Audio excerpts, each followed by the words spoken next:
জয় জয় কৃষ্ণ যার স্মরণ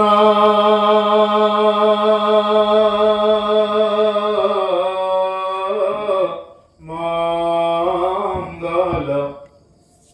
জাগ যোগাদির হরি নাম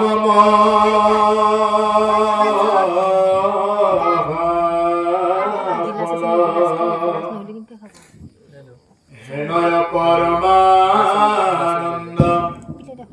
মাধব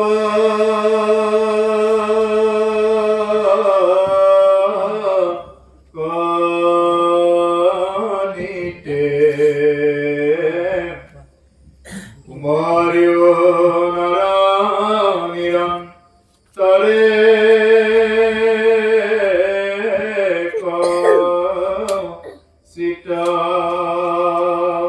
ইয়াত কলে জয় জয় কৃষ্ণ যাৰ স্মৰণ মংগল। ভাগৱতৰ আৰম্ভণিতে ইয়াতে সেইজন ঈশ্বৰ কৃষ্ণক স্মৰণ কৰি লোৱা হৈছে। সেইজন ঈশ্বৰ কৃষ্ণ সমস্ত জগতৰ যিজন সৃষ্টি স্থিতি আৰু লয়ৰ যিজন অধিপতি বা গৰাকী, যাৰ ইচ্ছাত সৃষ্টি হয়, যাৰ ইচ্ছাত ধ্বংসও হয়, পালনো হয়, সেইজন ঈশ্বৰ কৃষ্ণক ইয়াত ভাগৱতৰ প্ৰথমতে স্মৰণ কৰি লোৱা হৈছে। জাগ যোগাদিৰ হৰিনাম মহাফল। আপুনি যিমানেই যাগ যজ্ঞ নকৰক কিয়, ইমান যাগ যজ্ঞ কৰিলেও ইয়াৰ মহাফলটোৱে হ'ল হৰিনাম। হৰিনাম নোলোৱাকৈ যিমান যাগ যজ্ঞ পূজা পাতল যিমানে নকৰক কিয়, হৰিনাম নললে কেতিয়াও সেই যজ্ঞ সমাপন সম্পূৰ্ণ নহয়। সেইকাৰণে যজ্ঞ কৰিবৰ সময়তো এজন ব্ৰাহ্মণে কি বুলি কয় যে ওচৰত গীতা পাঠ কৰিব দিয়ে। গীতা পাঠ নকৰিলে যজ্ঞ সম্পূৰ্ণ নহয়। যদি গীতা পাঠ নকৰিলে যজ্ঞই সম্পূৰ্ণ নহয়, তেতিয়াহ'লে গীতা পাঠ কৰিলেই দেখোন হৈ যায়। গতিকে আমাৰ ইমান শুদ্ধ আৰু নিৰ্মল ধৰ্ম, এই ভাগৱত ধৰ্ম এনেকুৱা এটা বস্তু যি নেকি মহাপুৰুষ শংকৰদেৱে যিটো আৰু সুবিধা কৰি দিছে যে ইয়াত সমস্তজনে, আনকি একদম মানে যদি কোনোবা একদম নিচৰো নিচ, একদম মানে তেওঁ পাপী তাপী যিমানে যি নহওক, সমস্তজনে ইয়াত উদ্ধাৰ পায়। পতীত যিমানে তেওঁ পতীত নহওক, তেওঁ গো হত্যা, ব্ৰহ্ম হত্যা, এনেকুৱা ডাঙৰ ডাঙৰ যিমানবিলাক অপৰাধ আছে, সিমান অপৰাধ কৰিও যদি ভাগৱতৰ কথা শুনে, আগতে যদি কিবা কৰিছিল সেইবিলাক অপৰাধবিলাক কাটি নিয়াব পৰা বস্তুটোৱে হ'ল ভাগৱত। ইয়াৰ বাহিৰে আৰু বেলেগ একো নাই। সেইকাৰণে কি বুলি কৈছে যে জাগ যোগাদিৰ হৰিনাম মহাফল। যাগ যজ্ঞ যিমানে যি নকৰক কিয়, ইয়াৰ মূল ফলটোৱে হ'ল কেৱল হৰিনাম। হেনয় পৰমানন্দ মাধৱ কনিত কুমৰীও নৰ নিৰন্তৰে একচিত্ৰ। এনেকুৱা পৰমানন্দ, হেনয় পৰমানন্দ, তেওঁ এনেকুৱা আনন্দৰ অধিকাৰী, এনেকুৱা আনন্দৰ গৰাকী, তেওঁ হ'ল পৰম আনন্দ। পৰম মানে হ'ল একদম সুপ্ৰিম, আৰু ইয়াতকৈ আৰু বেলেগ আনন্দ নাই, একদম আনন্দ। যিটো নেকি মানুহে আমাৰ কি আনন্দ বুলি ভাবি থাকে, বোলে ঘৰ এটা বান্ধিলে আনন্দ বুলি ভাবি থাকে, গাড়ী এখন ল'লে আনন্দ বুলি ভাবি থাকে, এইটো হ'ল খন্তেকীয়া সুখহে। সুখ আৰু আনন্দৰ মাজৰ এটা পাৰ্থক্য আছে। সুখটো হ'ল খন্তেকীয়া, বোলে এটা ঘৰ বনালে বা এসাঁজ ভালকে ভাত এসাঁজ খালে আঞ্জাৰে, এইবিলাক হ'ল সুখ, এইবিলাক খন্তেকীয়া। আৰু আনন্দ কি বস্তু? আনন্দ হ'ল আনন্দৰ পৰা পৰমানন্দ গতিলৈ যাব পাৰে, এই হ'ল আনন্দ।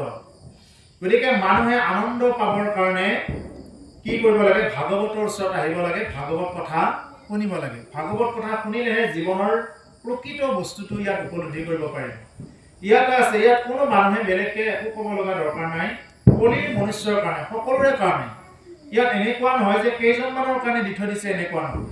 সকলো নৰ মনুষ্যৰ কাৰণে, উবা নৰলোক বুলি কৈছে, সমস্ত নৰলোকৰ কাৰণে, যিমান মানুহ আছে সমস্তৰ কাৰণে এইটো আমাক এটা দি থৈ গৈছে। যদি সৎ ৰাস্তাত আহিব খোজা, যদি আত্ম উন্নতি বিচৰা, তেতিয়াহ'লে এইজন পৰমানন্দ মাধৱ কনিত, নিত মানে নিত্য নমিতি, প্ৰতিটো সময়ত, কুমৰীও নৰ নিৰন্তৰে একচিত, সুমৰণ কৰা, বেলেগ একো কৰিব নালাগে। আপুনি যদি কিবা যজ্ঞ কৰিব নোৱাৰে, কিবা যদি দান কৰিব নোৱাৰে, একো কৰিব নোৱাৰে, একো নাই। কিন্তু আপুনি ঘৰতে অন্তত গীতা পাঠে হওক, ভাগৱত পাঠে হওক, যি ভাল লাগে আপোনাৰ, বা কীৰ্তনে হওক, ঘোষায়ে হওক, এনেকুৱা বস্তুবিলাক আপুনি ঘৰতে চাব পাৰে। আৰু এনেকুৱা সমূহীয়াভাৱে বহিলে এনেকুৱাকৈ ধূপ ধূনা দি বহিব লাগিব। যদি আপুনি নিজৰ জ্ঞানৰ কাৰণে যদি চাব খোজে তেতিয়াহ'লে টেবুলত বহি হ'লেও অধ্যয়ন কৰিব পাৰে শুদ্ধভাৱে থাকিলে। গতিকে সেইকাৰণে ইয়াতে আমাক এইটোৱে কৈছে যে সুমৰিও নৰ নিৰন্তৰে একচিত। ইয়াত এনেকুৱাকৈ কোৱা নাই যে অমুক কেইটা মানুহে সুমৰণ কৰিব পাৰিব, এনেকুৱা নহয়। সুমৰিও নৰ মানে প্ৰতিটো মানুহকে কৈছে নিৰন্তৰে একচিত, চিত্তটো এক কৰি লৈ আমাক এইবিলাক স্মৰণ কৰিব দিছে। কৃষ্ণ কথায় অমৃত পিয়ুষা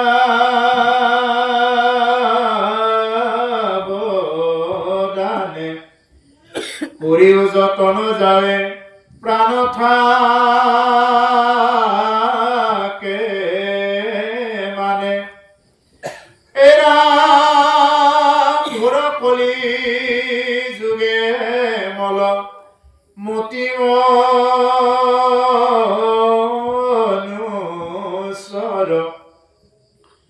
নাহি আন ধৰ্ম হৰি কীৰ্তন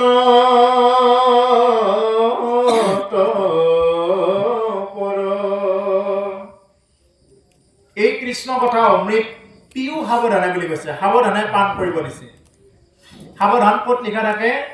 কাৰেণ্টৰ ট্ৰেন্সমিটাৰ লিখা থাকে সাৱধান, ডেঞ্জাৰ, খাতৰা। ইয়াত যদি কোনোবাই জানিয়ে হওক নাজানিয়ে হওক যদি ট্ৰেন্সমিটাৰ লাৰি দিয়ে কি হ'ব? পুৰি যাব, দহি যাব। যদি নালাৰিবলগীয়া ঠাইত যদি কোনোবাই লাৰি দিয়ে। ঠিক তেনেকুৱা ভাগৱত কথা শুনিব আহি যদি আমি বেয়া চিন্তা কৰি থাকো, বেয়া ভাৱনা কৰি থাকো, বেয়া বস্তু খাই থাকো বা বেয়া কথা কৈ থাকো, তেতিয়াহ'লে সেইবিলাক এটা এটা দুখ হৈ যায়। বিভিন্ন প্ৰকাৰ অপৰাধ, নাম অপৰাধ আছে, সেৱা অপৰাধ আছে, এনেকুৱা ধৰণৰ অপৰাধত পৰি যায়। গতিকে সেইকাৰণে কৃষ্ণ কথা অমৃত পিও সাৱধানে বুলি কৈছে। সাৱধান আকাৰে এই কৃষ্ণ কথা অমৃত পান কৰা। কৰিও যত্ন যাৱে প্ৰাণ থাকে মানে, আৰু প্ৰাণ থকালৈকে যত্ন কৰি এই কৃষ্ণ কথা শ্ৰৱণ মনন কৰা।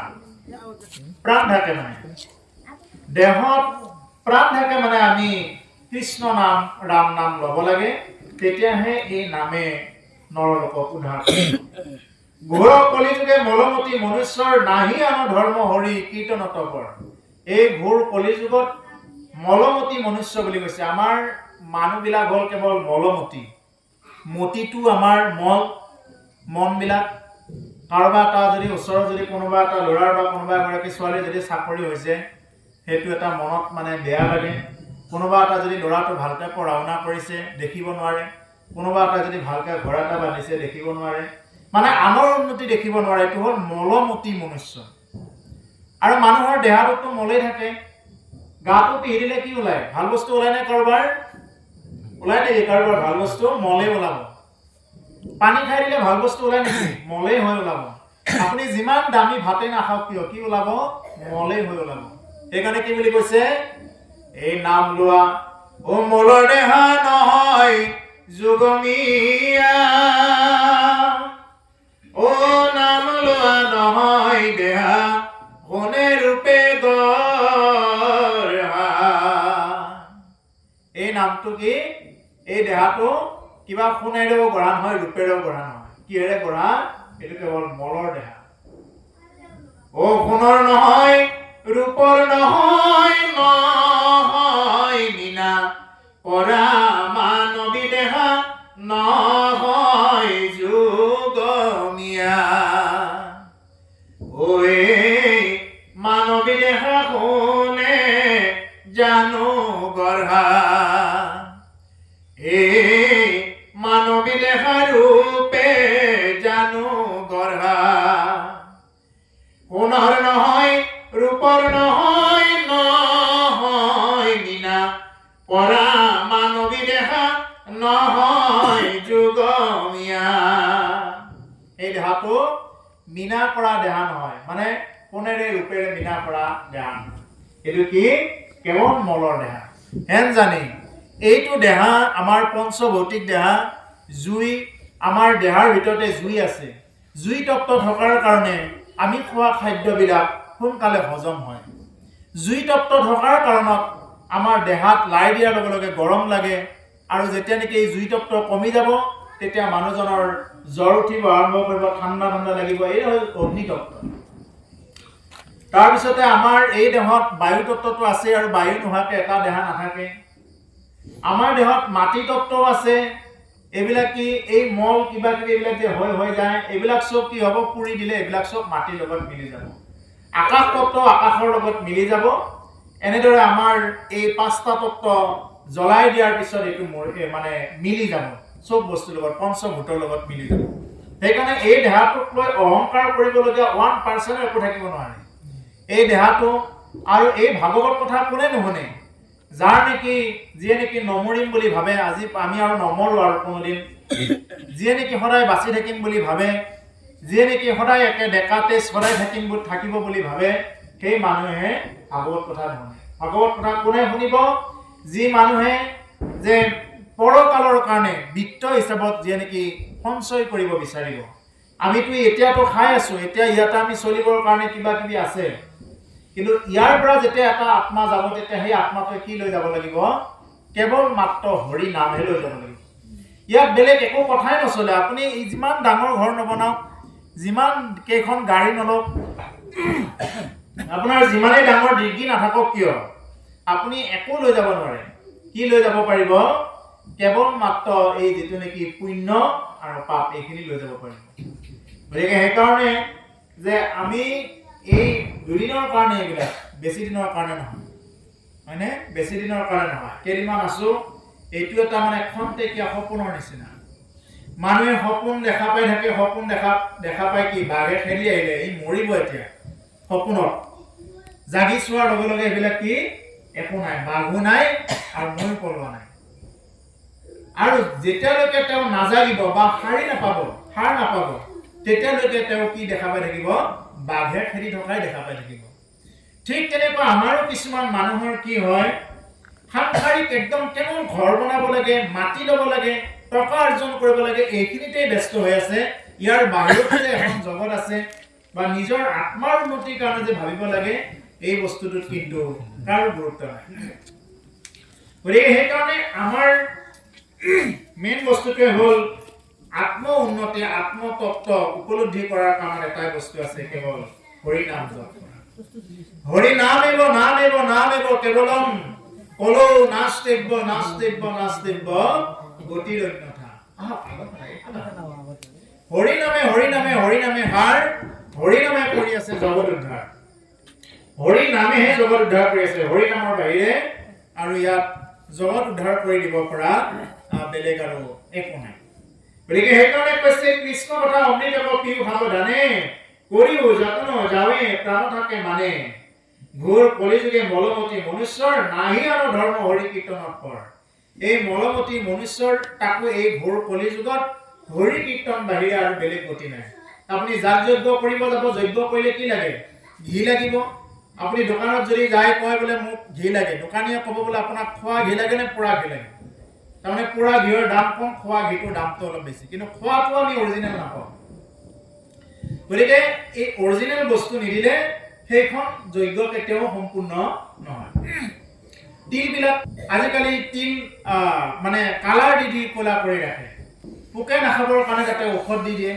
আৰু তিল গছখিনি ৰুওঁতেও কি কৰে, তাতে বিভিন্ন প্ৰকাৰৰ সাৰ আদি মানে দিব লগা হয়, নহ'লে ফচলে নহয়। সেইকাৰণে আকৌ এতিয়া এজন প্ৰকৃত বিপ্ৰজন কি হ'ব লাগিব? তেওঁ সম্পূৰ্ণ একদম শুদ্ধ সংস্কৃত উচ্চাৰণ কৰিব পৰা বিপ্ৰ হ'ব লাগিব। কেইজন আছে? গতিকে ইমানবিলাক পাজলত পৰাত কৰি আমাক ভাগৱতে কি বুলি কৈছে, যে হে নৰসকল, খালি তোমালোকে য'তেই যি কৰি আছা, কোনোবা অফিচত যোৱা, কোনোবা হাল বাব যোৱা, কোনোবা ভাত ৰান্ধি থকা, য'তেই যি নকৰা কিয়, যি ঠাইত আছা সেই ঠাইৰ পৰাই কেৱল কি জপ কৰা? নাম জপ কৰা। কেৱল ৰাম নাম লোৱা, কৃষ্ণ নাম লোৱা। নাম ললেই তুমি মুকুতি পাবা। যজ্ঞ কৰিলে যি ফল পায়, তুমি হৰি নাম ললে সেইখিনি ফল পাবা। ইয়াত কোনো ধৰণৰ শংকা ৰাখিব নালাগে। হৰি নাম ললে কিবা হ'বনে নহয় এনেকুৱা শংকা ৰাখিব নালাগে। যেনেকুৱা আজি এইটো এটা যজ্ঞই হয়, এইটো এটা ব্ৰহ্মযজ্ঞ বা নাম যজ্ঞ বুলি কয়। গতিকে এই যজ্ঞও কি, এই ভাগৱত অনুষ্ঠান আয়োজন কৰোঁতেও একোটা যজ্ঞৰ সমান কি হয়, তেওঁলোকৰ পুণ্য অৰ্জন। হে ৰাম শৰীৰত আছে কলি কৃত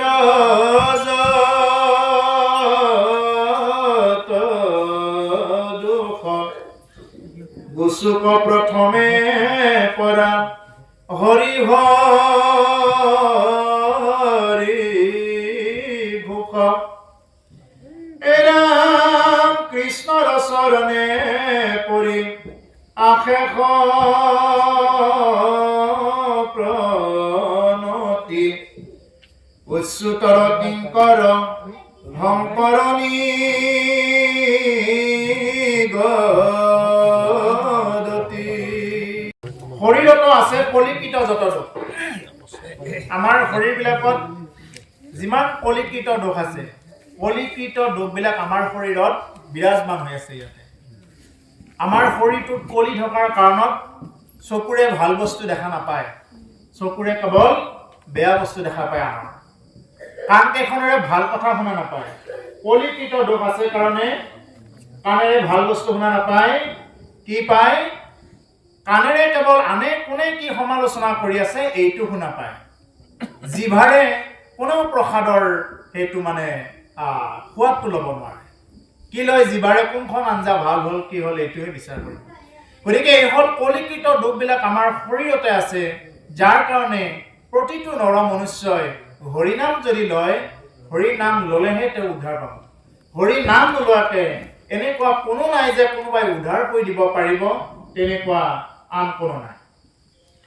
গতিকে সেইকাৰণে কৈছে যে নাহি আন ধৰ্ম হৰি কীৰ্তন তপৰ হৰি কীৰ্তনৰ বাহিৰে আৰু আন কোনো ধৰ্মই নাই তুমি যিমানেই যি নকৰা তুমি যিমান তুমি জ্ঞান মাৰ্গত যিমানবিলাক তুমি বেদ অধ্যয়ন নকৰা কিয় যদি হৰি নাম নোলোৱা তোমাৰ একো হোৱা গতিকে সেইকাৰণে আৰু কৈছে গুচুক প্ৰথমে কৰা হৰি হৰি ভোগ গতিকে এইবিলাক গুচিবৰ কাৰণে কি কৰিব লাগিব হৰি হৰি ভোগ কৰিব লাগিব মানে হৰি নাম ঘোষণা কৰিব লাগিব কেনেকৈ কৰিব লাগিব এইটো মানে মনেৰে কৰিব লাগিব যদি হৰি নাম ঘোষণা কৰা নাযায় তেতিয়াহ'লে তেওঁ কেতিয়াও এইবিলাকৰ পৰা তৰিব নোৱাৰে বা নিস্তাৰ নহ'ব কৃষ্ণৰ চৰণে কৰি আশেষ প্ৰণতি অচ্যুতৰ কিংকৰ শংকৰ নিগদতি কৃষ্ণৰ চৰণত কৰি অশেষ প্ৰণতি ভগৱন্ত কৃষ্ণৰ চৰণত অশেষ প্ৰণতি কৰি লৈ কি কৰিছে আমাৰ শংকৰ গুৰুৱে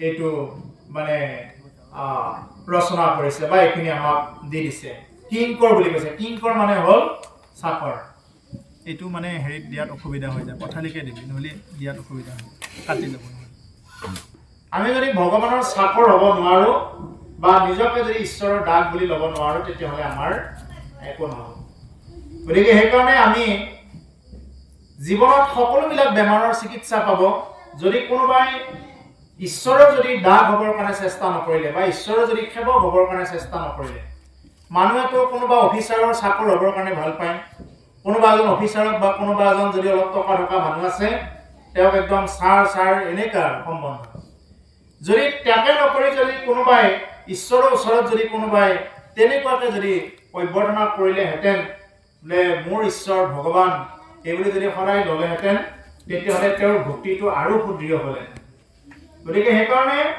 আমি কি কৰিব লাগে ঈশ্বৰৰ আমি দাস হ'ব লাগে পাৰিলে ঈশ্বৰৰ সেৱক হ'বৰ কাৰণে চেষ্টা কৰিব লাগে আন বিষয়বিলাক পিছত পৰিব বিষয়বিলাকৰ পিছত ঘূৰিব যেনেকৈ ইলেকশ্যনৰ সময়ত কিছুমানৰ পিছত এনেকুৱাকৈ ঘূৰে মানে যেন তেওঁৱে সৰ্বসৰ্বা আৰু তেওঁৰ নামৰ বাহিৰে বেলেগে নলয় নিজৰ মানুহৰ ভিতৰতে মাৰামাৰি লাগি পৰে হয়নে নিজৰ মানুহৰ ভিতৰতে মাৰামাৰি লাগি পৰে যেন তেওঁ প্ৰভু একেবাৰে যেনিবা তেওঁৱে কৈ আছে ইমান দিনে একদম তেওঁ নহ'লে নহ'ব আৰু যেনিবা তেওঁৱে প্ৰভু এনেকুৱা গতিকে সেইকাৰণে আমি প্ৰভু বুলি ল'ব লাগে ঈশ্বৰ কৃষ্ণক তেনেকুৱা ইলেকশ্যনৰ নেতাবিলাকৰ লগত ঘূৰোতে যেনেকুৱাকৈ তুমি প্ৰভু বুলি মানি আছিলা যোনেই নহওক ঠিক তেনেকুৱাকৈ তুমি যদি কৃষ্ণৰ যদি এবাৰ যদি বোলে মোৰ প্ৰভু এইবুলি যদি ঈশ্বৰৰ পিছত ঘূৰিলাহেঁতেন তোমাৰ জীৱনটো বহুত ধন্য হ'লহেঁতেন গতিকে সেইকাৰণে ইয়াতে কৈছে যে আমাক কেৱল ঈশ্বৰৰ মানে কি কৰিব দিছে দাস হ'ব দিছে দাস যদি কোনোবাই ঈশ্বৰৰ দাস হ'ব নোৱাৰে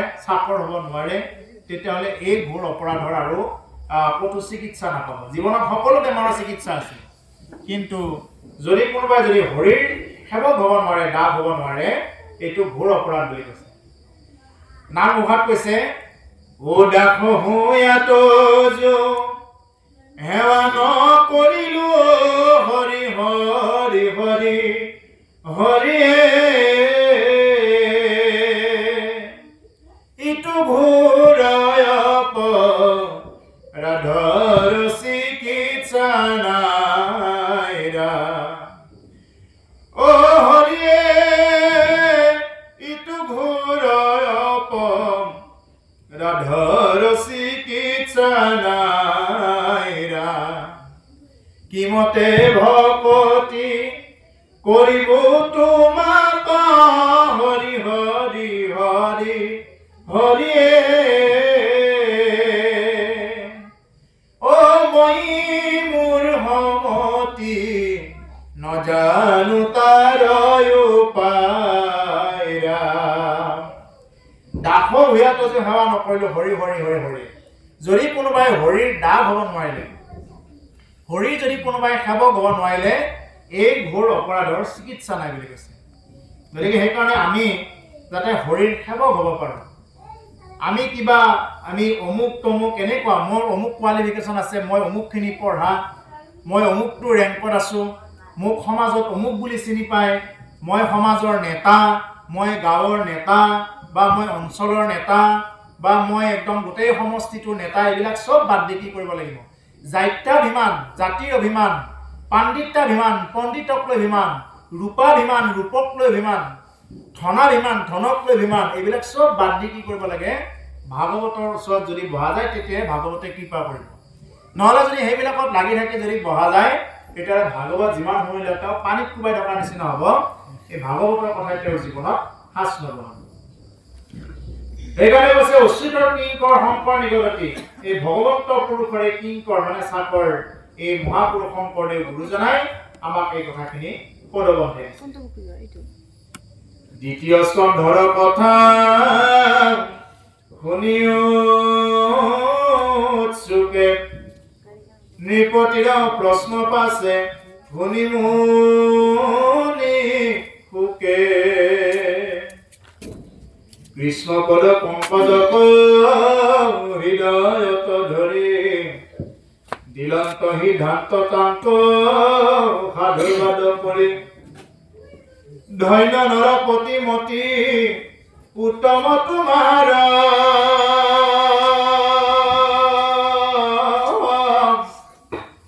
পুছিলা এইটো কথা সংসাৰতে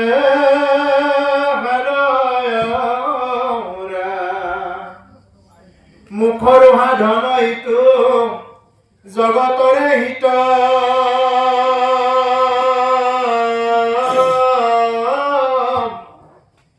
লভিৰা মুকুতি যিটো তাহাৰ বাঞ্ছিত।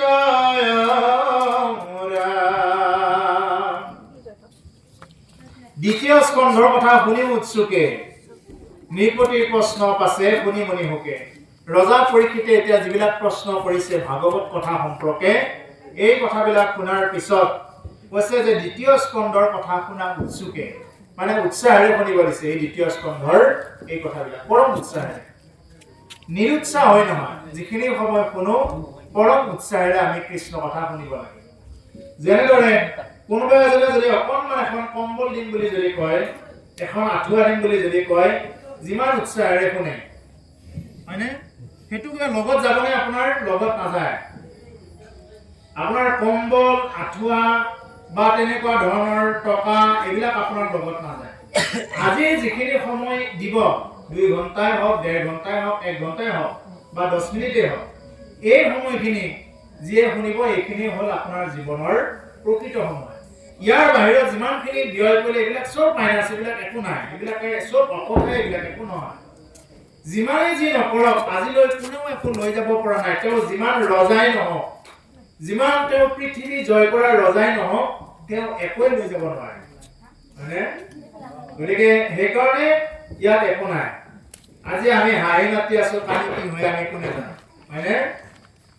আজি হাঁহি আছো ক'বতো নোৱাৰো কালি বা কি আছে হাই কপালতে কালি বা কি আছে হাই আমাৰ জুবিন দাই গাই থৈ গৈছে আজি ফটোখন ৰাখি থৈ দিছে ভাল লাগিছে এনে গৃহস্থৰ ঘৰত হলেও অনুষ্ঠানত আজি মই তেওঁৰ সমাধি ক্ষেত্ৰৰ পৰা আজি আহিছোঁ এই যে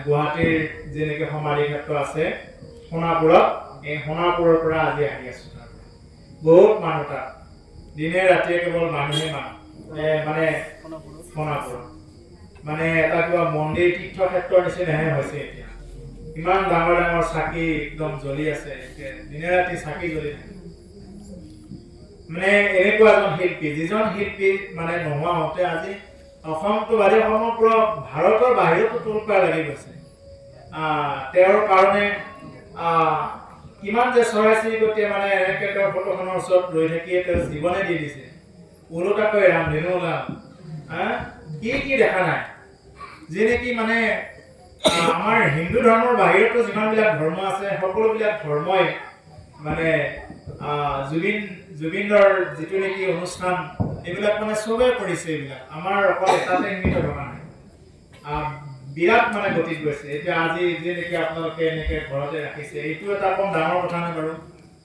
এনেকুৱা এটা অনুষ্ঠানত এনেকুৱাকৈ ফটোখন ৰখা এইটো বহুত ডাঙৰ কথা তেওঁ কি কৈছে আজি হাঁহি আছো ক'বতো নোৱাৰো কালি বা কি আছে আজি আমি হাঁহি মাতি আছো কালি কি হয় কোনে জানে আজি আমি কথা কৈ আছো হাঁহি আছো ইয়াতে আহিব পাইছো এইটো আমাৰ জীৱনৰ কাৰণে পৰম সৌভাগ্য কালি বা কি হয় আমি কোনেও ক'ব নোৱাৰো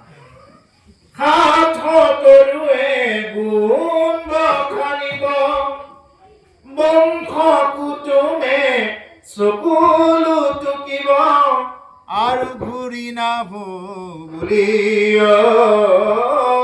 আৰু ঘূৰি নাহো বুলি নিৰালিৰ চুকতে আয়ে কান্দি ৰব সোণকে নি গ'ল বুলি মোৰ মনাই সোণকে নি গ'ল বুলি দেহৰ ভৰসা নাই বুজিছানে নাই দেহৰ ভৰসা নাই বুজিছানে নাই আজি হাঁহি আছো ক'বতো নোৱাৰো কালি বা কি আছে হাই কপালতে কালি বা কি আছে হাই কিমান অৰ্থপূৰ্ণ গীত আমাৰ কপালত কাৰ কেতিয়া কি হয় কোনে জানে ইতিমধ্যে আমি বহুত দেখিছো আমাৰ মাজৰ পৰা বহুত নোহোৱা হৈ গ'ল আমাৰ কিছুমান বন্ধু নোহোৱা হৈ গ'ল বা আমাতকৈ কিছুমান ডাঙৰ নোহোৱা হৈ গ'ল আৰু কিছুমান আমাতকৈ সৰু গৰ্ভতেও নোহোৱা হৈ গ'ল কিছুমান জন্মিয়ে নোহোৱা হৈ গ'ল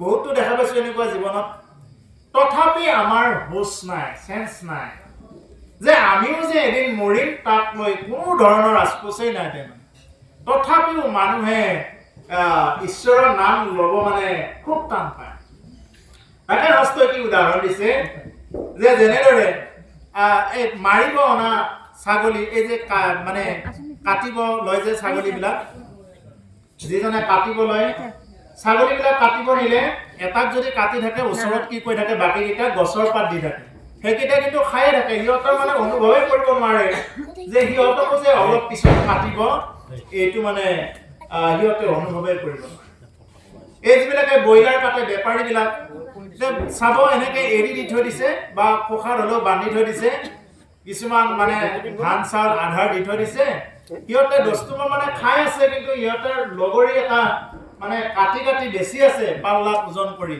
কিন্তু সিহঁতৰ কোনো চেঞ্জ বোলা বস্তুটো নাই বা আমি ইয়াৰ পৰা পলাই যাওঁ এনেকুৱা কোনো ধৰণৰ সিহঁতৰ এই ইয়াত খেলুৱাই নাই গতিকে সেইকাৰণে আমাৰ মানুহবিলাকৰো এইটো হৈছে যে আমি আমাৰ মাজৰ পৰা কিমান যে আহিছে কিমান যে গৈ আছে তথাপি আমি কি কৰি আছো আমি কেৱল সদায় থাকিম সদায় জীয়াই থাকিম এনেকুৱা ধৰণৰ গতিকে সেইকাৰণে আমি যিহেতু একো নিব নোৱাৰো গতিকে সেইকাৰণে ইমান কিবা অহংকাৰ কৰিব নালাগে এই দেহাটো কিহৰ বুলি কৈছিলো মলৰ দেহা যেহেতু মলৰ দেহা সেইকাৰণে ইমান আৰু বেছি কিবা অহংকাৰ কৰি থাকিব নালাগে এই দেহাটোৰ একেবাৰে মূল্য নাই। পুৰি দিলে কি হৈ যাব? পুৰি দিলে ছাই হৈ যাব। তাকে কি গাইছে? এই দেহাৰ মূল্য নাই, পুৰা দিলে হইবে ছাই, প্ৰাণবায়ু ছাড়িয়া যাইবে, নদীৰ কূলে হইবে বাসৰ অন্তিম কালে। জুবিন দে গাইছে, এইটো কোচ ৰাজবংশীৰ গীত। এ দেহাৰ মূল্য নাই, পুৰা দিলে হইবে ছাই। এই দেহাটোৰ মূল্য নাই, পুৰি দিয়াৰ লগে লগে ছাই হৈ যায়। প্ৰাণবায়ু ছাড়িয়া যাইবে, প্ৰাণবায়ু যেতিয়া ছাড়িয়া যাব, এৰি যাব, নদীৰ কূলে হইবে বাসৰ অন্তিম কালে, মন মোৰ ৰচনা তুমি কি আৰ জানো না, সঙ্গে টুকাও যাবে না, নদীৰ কূলে হইবে বাসৰ অন্তিম কালে। সকলোৰে কেৱল নদীৰ কোলাতে বা নদীৰ কাষত শ্মশান ঘাটতে বাহাটো হ'ব। তেওঁ যিমান দামী ঘৰত নাথাকক, তেওঁ দেহৰ পৰা যদি জীৱটো কিবা কাৰণত ওলাই যাব লগা হয় আৰু তেওঁ কাৰো ঘৰৰ ভিতৰত ৰাখি নাথাকে। আমি সকলোৱে দেখা পালো এই গানটো যিয়ে গাইছিলে তেওঁৰ কিমান, তেওঁৰ ধনৰ অভাৱ নে তেওঁৰ জনৰ অভাৱ? জন মানে মানুহ, কিমান মানুহ, কোটি কোটি মানুহ। তেওঁৰ মানুহৰ অভাৱ আছিল নে তেওঁৰ ধনৰ অভাৱ আছিল নে তেওঁৰ কিহৰ অভাৱ? তেওঁৰ একোই অভাৱ নাই। কিন্তু তথাপি এই যে তেওঁ যে গ'ল, তেওঁ যোৱাৰ লগে লগে কি কৰিলে? লগে লগে লৈ গ'ল সেই সোণাপুৰত গছৰ তলত, হয়নে? ঠিক আমাৰো সেই একেই নিচিনাই। আমাৰো কোনোবা বাঁহৰ তলত, গছৰ তলত লৈ যাব, শ্মশানত লৈ যাব, কি আছে? মই থকালৈহে ইয়াতে মই কৰি আছো। মই কোনে কৈ আছো এতিয়া? মই হলো আত্মা, মই কৈ আছো আত্মা। হাতখন কাৰ বুলি ক'লে কি বুলি ক'ব? এই হাতখন কাৰ বুলি ক'লে উত্তৰটো কি আহিব? মোৰ হাত, হয়নে? ভৰিখন কাৰ বুলি ক'লে কি বুলি ক'ব? মোৰ ভৰি। চকু কেইটা কাৰ বুলি ক'লে কি বুলি ক'ব? মোৰ চকু। কোনোবা এনেকুৱা এজন মানুহ ওলাবনে বোলে মই হাত, হাতখন কাৰ? মই এনেকে কয় নেকি বাৰু? মই ভৰি, মই চকু এনেকুৱাকে কয় নেকি? নকয়। কি বুলি কয়? মোৰহে হাত। তাৰমানে মোৰ মানে কোন? মই, এজন মই বহি আছো। এই দেহটোত এজন মই বহি আছো। এই জুবিনৰো ঠিক সেইটোৱে হৈছিলে। তেওঁৰ দেহাটোত এজন বহি আছিলে। তেওঁৰ নাম জুবিন নহয়, তেওঁৰ নাম হ'ল আত্মা। এইটো মই যিয়ে মই কৰি আছো, মই হলো আত্মা। মই এই দেহটোৰ পৰা যেতিয়া ওলাই যাম, মই যিমানে দামী ঘৰত নাথাকো কিয়, মই যিমানে দামী কাপোৰ নিপিন্ধো কিয়, এইবিলাক চব এৰি দিব লাগিব। এইবিলাক একো নাথাকে, কাম নাই। সেইকাৰণে কৈছে যে মই আৰু মোৰ শৰীৰটো সম্পূৰ্ণ বেলেগ বেলেগ। এইটো হ'ল দেহাৰ একদম জানিবলগীয়া আত্মতত্ত্ব। আৰু এইটো যেতিয়া হৃদয়ৰ অন্তঃকোণৰ পৰা যেতিয়া এই বস্তুটো জানিব, তেতিয়া আপোনাৰ এইবিলাক সম্পত্তিক লৈ কিবা অহংকাৰ নাথাকে, দেহাভিমান নাথাকে। দেখা জীৱবিলাকৰ ওপৰত সন্মান কৰিব পাৰি। আমি দেখাজনকে যদি কৃষ্ণ নবোলো, দেখাজনকে যদি ৰাম নবোলো, তেতিয়া কেনেকৈ হ'ব? গতিকে দেখা কেইজনৰ ওপৰত আমাৰ তেতিয়া আত্মা ৰাম দৃষ্টি আহিব। আত্মা ৰাম দৃষ্টি আহিব লাগিব। আৰু ভাগৱতে সেইটোৱে কৈছে যে আত্মা ৰাম দৃষ্টিটো যাতে আহক। গতিকে সেইকাৰণে প্ৰভুসকল এতিয়া বুজি পালে যে মই আৰু মোৰ শৰীৰটো সম্পূৰ্ণ বেলেগ বেলেগ। যেনেদৰে যেতিয়া নেকি তেওঁ ক'ত গৈছিলে, সেইটো ঠাইটো ছিংগাপুৰত যেতিয়া গৈছিলে, তেতিয়া কোন যোৱা বুলি ক'লে? জুবিন দা গৈছিল বুলি ক'লে। অহাৰ লগে লগে কি বুলি কৈছে? এতিয়া তেওঁৰ দেহাটোহে আহিছে বুলি। তেওঁ নাই। ইমান দিনটো তুমি দেহাটোহে চিনি পাই আছিলা, হয়নে নহয়? ইমান দিনটো আপোনাকহে চিনি পাইছে, মোকহে চিনি পাইছে মানুহে। কিন্তু মই এজন কোন বহি আছো, সেই মইটোক চিনি পোৱা নাই। আপোনালোক চবৰে সেইটোৱে, মইটোক চিনি পোৱা নাই। হয়তো আপুনি নিজেও নিজক চিনি পোৱা নাই। বহুতে হয়তো নিজেই নিজক চিনি পোৱা নাই। মই কোন হয়? এই দেহাটোৱে মই বুলি ভাবি আছে। এই দেহাটো মই নহয়। এইটো একদম স্পষ্ট জানি ল'ব, এই দেহাটো আৰু মই সম্পূৰ্ণ বেলেগ বেলেগ। যদি এই দেহাটোৱে যদি মই হলোহেঁতেন, তেতিয়াহ'লে দেহাটো জুবিনৰ ঠিকেই আছিলে। হাত কেইখনটো চিনি যোৱা নাছিলে, ভৰি কেইখনো ঠিকে আছিলে, চকু কেইটা ঠিকে আছিলে।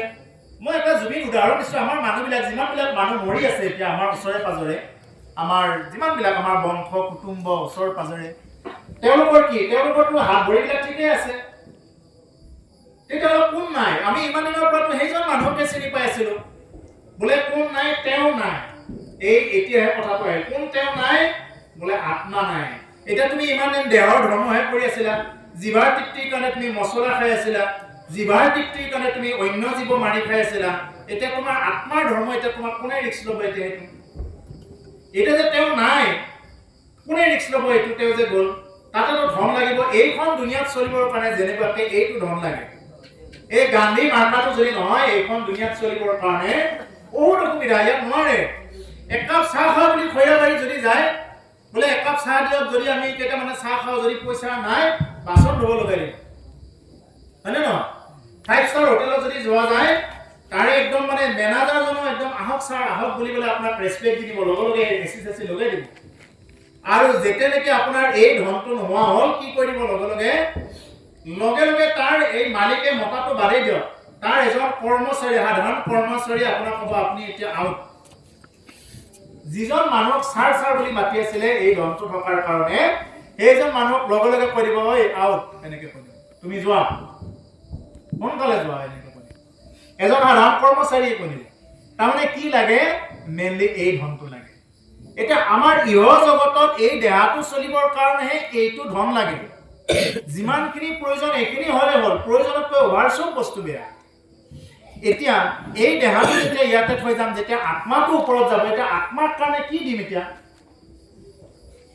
আত্মাৰ কাৰণে কি দিম তুমি সেইটো অলপ আগুৱাই দিয়া যদি অলপ অসুবিধা হৈছে অলপ আগুৱাই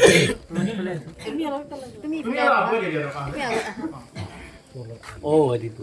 আমি আত্মাৰ কাৰণে কি কৈ দিলো তেতিয়াহ'লে এতিয়া আত্মাৰ খাদ্য কি দিম তেতিয়াহ'লে বাৰু আমি ইমান দিন দেহাৰ খাদ্যটো দি থাকিলো বোলে জিভাই কি খাই ভাল পায়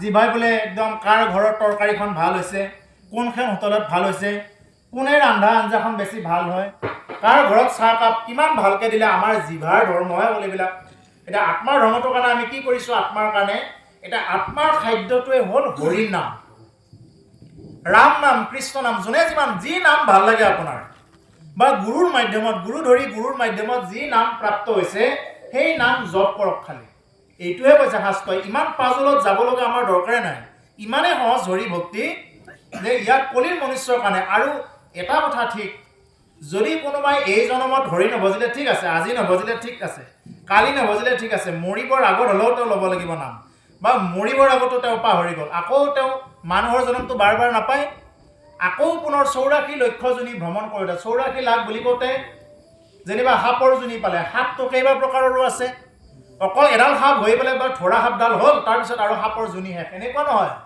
সাপৰ কিমানটা শ্ৰেণী আছে যিমানটা শ্ৰেণী সাপৰ আছে কিমান বাৰ সাপৰ জনীত ভ্ৰমণ কৰিলে তাৰপিছত যেনিবা আকৌ মানে মৎস্যজনী মাছ হ'ল মাছ কিমান প্ৰকাৰৰ আছে হিচাপ কৰিবলৈ নোৱাৰি মাছৰ কিমান প্ৰকাৰ সিমান প্ৰকাৰৰ মাছ হ'ব লাগিল এইবিলাক কষ্ট খাব লাগিল জন্ম পাওঁতেও কষ্ট মৰোতেও কষ্ট উপজি মৰি পুনৰ আকৌ মানুহৰ জন্ম তেতিয়ালৈকে এই কলি যুগত এতিয়াই হৰি নাম ল'বৰ কাৰণে কিমান কষ্ট যদি কোনোবাই ভাগৱত কথা শুনিব আহে ঠাট্টা কৰা মানুহৰ অভাৱ নাই কৃষ্ণ কথা শুনিব আহিলে বা কোনোবাই যদি কৃষ্ণ কথা শুনাৰ কাৰণে অকমান অনুষ্ঠান এটা আয়োজন কৰে ঠাট্টা কৰা মানুহৰ অভাৱ নাই যদি কোনোবাই মদৰ আড্ডা পাতে জুৱাৰ আড্ডা পাতে আপোনাৰ ল'ৰা ছোৱালী বেয়া হৈ যাওক সিহঁতে খাওক আপোনাৰ আগতে চিগাৰেট খাই নাচি থাকক তাত কোনেও নকয় একো কাৰো ক'ব লগা নাই এই হ'ল কলিকৃত কলিৰ প্ৰভাৱ এইবিলাক গতিকে ইয়াৰ পিছত কোনোবাই আহি যায় আৰু ভক্তি কৰিব পাৰিব এইটো থৈ দিয়ক আৰু এইবিলাক আৰু কামে নাই এইবিলাক এই সময়খিনিতে যদি কোনোবাই ঈশ্বৰ সেৱা কৰিব নোৱাৰে পুনৰূপী জনমম পুনৰূপী মৰণম পুনৰূপী জননী জঠৰে শয়নম পুনৰবাৰ জনম পুনৰবাৰ মৰণ পুনৰবাৰ জননীৰ জঠৰাগ্নিত প্ৰৱেশ কৰিব লগা হ'ব ইয়াৰ বাহিৰে আৰু দ্বিতীয়টো পন্থা নাথাকিব এতিয়া জননীৰ জঠৰাগ্নিত প্ৰৱেশ কৰোঁতে তাতেওতো কিমান কষ্ট বহুত কথা প্ৰভুসকল এইবিলাক বহুত বেলেগ এইবিলাক তৃতীয় স্কন্ধৰ কথা আহি যাব পাথৰে কথা এইখিনি এই যে কলিৰ কথাখিনি কৈ আছে তৃতীয় স্কন্ধ দ্বিতীয় স্কন্ধৰ কথা গতিকে সেইকাৰণে এতিয়া আমাৰ মেইন কথা হ'ল আমাৰ এই দেহাটো আৰু মই সম্পূৰ্ণ যিহেতু বেলেগ বেলেগ, গতিকে দেহৰ ধৰ্মবিলাক যদি সদায় কৰি থকা যায়, দেহাটোক যদি ভালকৈ কাপোৰ কানি পিন্ধাই থকা যায়, দেহাটোক যদি আল পৈচান ধৰি থকা যায়, আত্মাৰ কাৰণে যদি অকণমান চিন্তা কৰা নাযায়, তেতিয়াহ'লে এইটো মৰাৰ পিছত আকৌ পুনৰ জনম মৰণৰ চক্ৰতে ঘূৰি থাকিব। সেইকাৰণে কৈছে গুচিব প্ৰথমে কৰা হৰি হৰি ঘোষ, আৰু এইবিলাক গুচিবৰ কাৰণে হৰি হৰি ঘোষ মানে ঘোষণা কৰা বা হৰি হৰি ঘোষি থকা প্ৰতিটো সময়ত।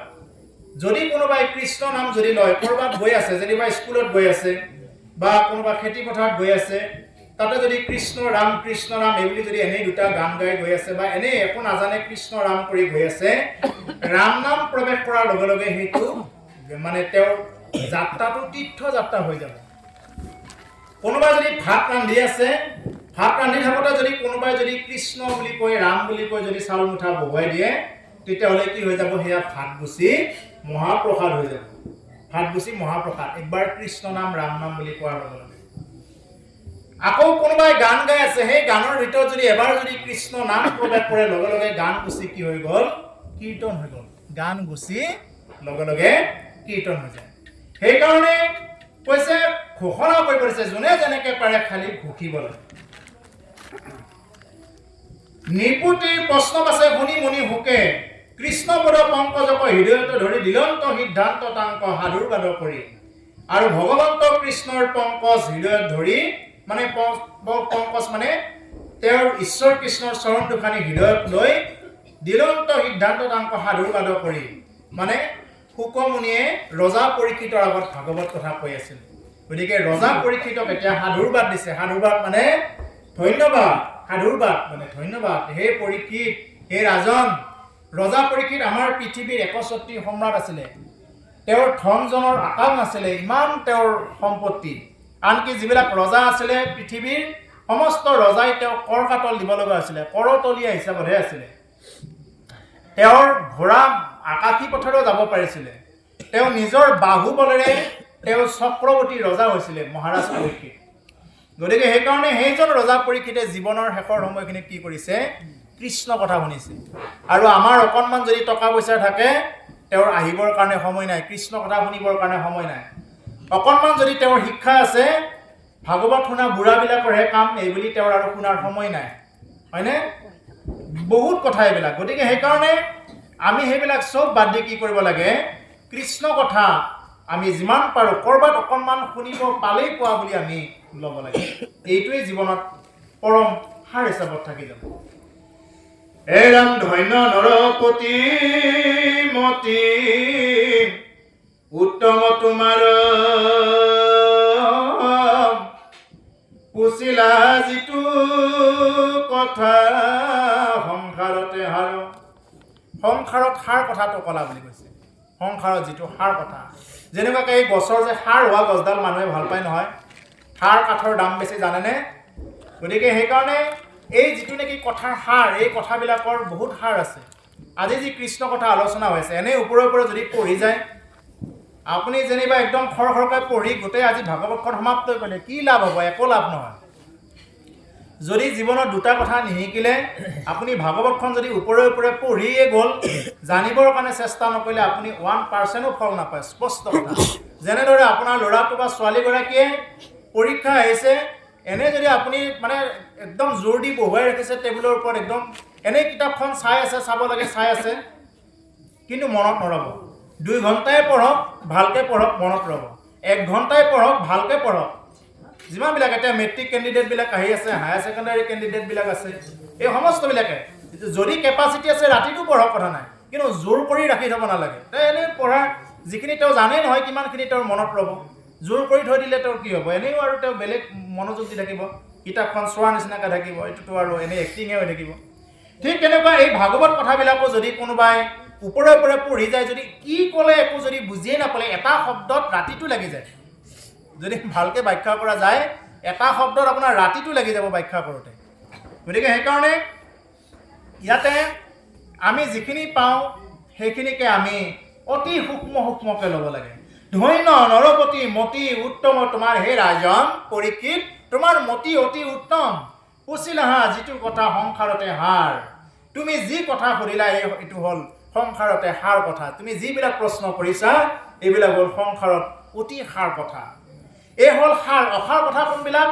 বোলে আজি এই অমুকত কেই টকা পালি, অমুকত কি হ'ল, তোৰ জীৱনত কি কি হ'ল, এইবিলাক কথা, এইবিলাক চব অসাৰ। সেইকাৰণে অসমৰ বাহিৰত যিমানবিলাক ভাগৱত ব্যাখ্যা কৰে তেওঁলোকে কি বুলি কয়? ভাগৱত কথা বুলি কয়। তাৰমানে এইবিলাক আমি যি কৰি আছে এয়া হ'ল ভাগৱত কথা। ইয়াৰ বাহিৰত এই বাহিৰে বাহিৰে যিবিলাক কথা কৈ আছে এই চব হ'ল কথা। যিমানে তেওঁৰ জীৱনত লাগতিয়াল বুলি নাভাবক এইবিলাক চবেই অকথা, তেওঁ এৰিয়ে যাব লাগিব। কথা কোনবিলাক হ'ব? এই ভাগৱতৰ মাজত যিবিলাক আছে এই জীৱনত একদম বিশ্বাস ৰাখক, আপোনাৰ জীৱনত এনেকুৱা কামত আহিব যদি শুনাৰ নিচিনাকৈ শুনে, এই জীৱনত বহুতখিনি পৰা তৰাব পাৰে, এনেকুৱা কেপাচিটি আছে। ভাগৱত হ'ল কল্পতৰু শাস্ত্ৰ। ভাগৱতৰ ওচৰত যদি কোনোবাই শ্ৰদ্ধা সম্পন্নভাৱে আহে, শ্ৰদ্ধাৱান লভতে জ্ঞানম, ভাৱেন লভতে জ্ঞানম, ভাৱেন লভতে সৰ্বম। ভাৱতেই জ্ঞানৰ প্ৰতিষ্ঠা, শ্ৰদ্ধা কৰিলেই জ্ঞান পাব আৰু ভাৱতেই সকলো হয় বুলি কৈছে। যদি ভাবিবই নোৱাৰে ইয়াত আহিও, বোলে ক'ত আহিছোঁ মই মনে বুজিয়ে পোৱা নাই, তেতিয়াহ'লে ভাবিব নোৱাৰিলে তেওঁৰ জীৱনত একো লাভ নহয়। প্ৰতিটো বস্তু আমি ভাবিব লাগিব। তেওঁ কোনটো পইণ্টৰ পৰা ক'লে, কিয় ক'লে এইষাৰ কথা, এইষাৰ কথাৰ অৰ্থটো কি, এইটো যিয়ে ভাবিব পৰা অন্ততঃ অকণমান সূক্ষ্ম কেপাচিটি নাই, তেওঁ এইবিলাক কথা বুজি নাপাব।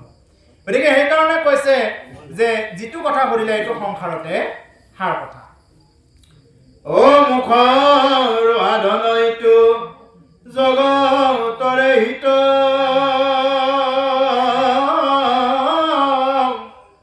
লভিলা মুকুতি যিটো তাহাৰ বাঞ্ছিত। মুখৰ সাধন এইটো জগতৰে হিত, মুক্তিৰ সাধন বুলি কৈছে। যদি কোনোবাই ভাগৱত কথা ঠিকমতে শুনিব পাৰে, কৃষ্ণ নাম যদি ঠিকমতে ল'ব পাৰে, তেওঁ মুক্তিৰ ৰাস্তাটো লৈ ল'লে। এই সংসাৰ বন্ধনত আপুনি যিমান কৰিলেও মানুহক ভাল বলাব নোৱাৰে। আপুনি নিজৰ পৰিয়ালটো যিমানেই কৰি নিদিয়ক, আপুনি কেতিয়াও কাকোৱে ভাল বলাব নোৱাৰে। আমাক যে কোনোবাই যে মানুহ যে মৰিলে কান্দে, কিয়? এইবিলাক ভাল বলাবৰ কাৰণেহে। ইমান দিন ভাল বলাই আছিলে, মৰিলে যে কান্দে, কিয় কান্দে? যদি তেওঁৰ যদি গিৰিয়েকজন ঢুকাই যাব লগা হয়, কি বুলি কান্দিব? বোলে ইমান দিনৰ পৰা খুৱাই আছিলে, এতিয়া কোনে খুৱাব? ল'ৰা ছোৱালী টিউচনৰ ফিজ কোনে দিব? এইবিলাক চিন্তা কৰিহে কান্দিব। ইয়াততো বেলেগ আৰু একো নাই। তেওঁতো যাকে ঠিকে আছে, এতিয়া আমি কেনেকৈ চলিম এতিয়া? আইগৰাকী যদি ঢুকাই যাব লগা হয়, কিয় কান্দিব? বোলে মোক সময়ত কোনে কাপোৰ ধুই দিব, কোনে মোক ভাত ৰান্ধি দিব, এইবিলাক চিন্তা কৰিহে কান্দিব। এইবিলাক হ'ল চব আপোনাৰ সংসাৰখনে, এইবিলাক চব মায়াৰ এইবিলাক বিষয়বস্তু। ল'ৰাজন কিবা কাৰণত যদি তেওঁৰ ল'ৰাজন যদি ঢুকাই যাব লগা হয়, বোলে এওঁ মোক খোৱালে হয়, ইমান দিনৰ পৰা পঢ়ালোঁ শুনালোঁ, চাকৰি তাকৰি কৰিলে হয়, কোম্পানীত হ'লেও থাকি কিবাকৈ খোৱালে হয়, এইটো আশা আছিল, এতিয়া পানী হৈ গ'ল, সেইটো আশা নাই। গতিকে সেইকাৰণে প্ৰভুসকল আমি কাক ল'ব লাগে? এইবিলাকতো মায়া থাকিব, এইবিলাকৰ পৰা এৰাইও চলিব নোৱাৰে, উপায়ো নাই এতিয়া। গতিকে ইয়াৰ পৰা মানে ইয়াৰ ওপৰত যাব পৰা, ঊৰ্ধ্বগতিত যাব পৰা এটাই ৰাস্তা আছে, আপুনি তাত থাকিয়ে কৃষ্ণ নাম, ৰাম নাম লওক। ৰাম নাম ল'লেই কি হ'ব? ইয়াৰ পৰা সেইটো ঊৰ্ধ্বগতিত যাব পাৰিব। যেনেকুৱাকে পদুম ফুল বা পদুম ফুলৰ পাত পানীতেই জন্ম বা বোকাতে জন্ম, তাৰ গাত বোকা আৰু পানী লাগি নাথাকে, আমিও সংসাৰত এইবিলাক মায়া মোহৰ মাজতেই জন্ম, কিন্তু আমাৰ গাত যাতে মায়া মোহ লাগি নাথাকে। আজি আপোনালোকে যেনেকুৱাকে কৃষ্ণ কথা শুনিবৰ কাৰণে অকণমান সময় হ'লেও ওলাই আহিছে, ঠিক তেনেকুৱাকে যে আমি অন্ততঃ মানে 24 ঘণ্টাৰ ভিতৰত যাতে অন্ততঃ 10 মিনিট, 20 মিনিট, 5 মিনিট হ'লেও অন্ততঃ যাতে সময় এটা, মোবাইলত আজিকালিতো কৃষ্ণ কথা এভেইলেবল পায়। আপুনি যি ভাষাতে নামাৰক, হিন্দীত মাৰে, ইংলিছত মাৰে, যি ভাষাতে মাৰে আপুনি চবতে পাব। গতিকে ভাগৱত কথা শুনক, কৃষ্ণ কথা শুনক, বিভিন্ন ভাষাত আছে। গতিকে সেইকাৰণে সেইবিলাক কথা শুনিব লাগে, তেতিয়া জীৱনত সেইবিলাক সময় দিব। সেইবিলাকত যদি সময় দিয়া হয়, তেতিয়াহ'লে নিশ্চয় কৃপাপ্ৰাপ্ত হ'ব। ধূনাটো ওচৰত দিব নালাগে দে, আৰু এই হেৰি হ'ব একদম কাহ আহিব। লভিলা মুকুতি যিটো তাহাৰ বাঞ্ছিত। গতিকে তুমি যিটো মুকুতি লভিলা, এইটো মানে এই বিভিন্ন প্ৰকাৰৰ টপ জব কৰি থকাবিলাকৰো এইবিলাক মানে ইমান সহজত নাপায়। হৰিনাম যদি কোনোবাই লয়, তেতিয়াহ'লে তেওঁৰ কাৰণে অতি সুলভ এইবিলাক। যদিও ভকতে মুক্তি বাঞ্ছা নকৰে, কিন্তু ভকতে কি বাঞ্ছা কৰে? কেৱল ভকতি বাঞ্ছা কৰে। সাধু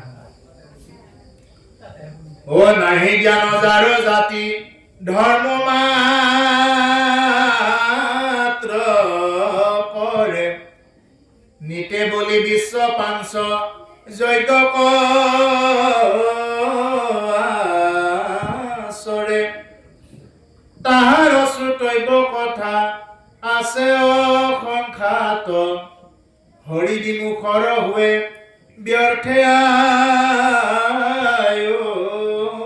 পাত নাহি জ্ঞান যাৰ জাতি ধৰ্ম মাত্ৰ কৰে যাৰ জ্ঞান নাই তেওঁহে জাতি ধৰ্ম এইবিলাক বাছনি কৰি থাকে বোলে আমি অমুক জাতি আমি এনেকৈ কৰিম আমি অমুক জাতি আমি অমুকে লাৰিলে মই নাখাওঁ এনেকুৱা নহয় আমাক মাধৱদেৱে কি বুলি কৈছে যে আমি জাতিটোৱে মানে ভকতে জাতিতেই গুৰুত্ব দিব নালাগে কোন কি জাতি এইটো একদম গুৰুত্ব দিব নালাগে আৰু যিয়ে এইটো গুৰুত্ব দিয়ে তেওঁ কি বুলি কৈছে তেওঁ হ'ল অজ্ঞানী যিবিলাকৰ জ্ঞান নাই অজ্ঞানীহে এইবিলাক মানে জাতি ধৰ্ম এইবিলাক বিচাৰ কৰি থাকে বোলে যদি তেওঁ প্ৰকৃত ভকত হয় তেতিয়াহ'লে যোনে তেওঁ খাব পাৰে যদি ভকত হয় তেওঁ যদি ভক্তি কৰিছে তেওঁ যদি শৰণ লৈছে তেতিয়াহ'লে তেওঁ যি জাতি নহওক জাতি সম্প্ৰদায় ইয়াত বিচাৰ কৰা নহয় ভাগৱত ধৰ্মত সমস্তৰ কাৰণে ইয়াত খোলা আছে চণ্ডাল পৰ্যন্ত কৰে নামে শুদ্ধি বুলি কৈছে নামে চণ্ডালকো শুদ্ধি কৰি দিব পাৰে যদি কোনোবাই মানে আগতে শ্মশানত কিছুমান আছিল নহয় চণ্ডাল হিচাপত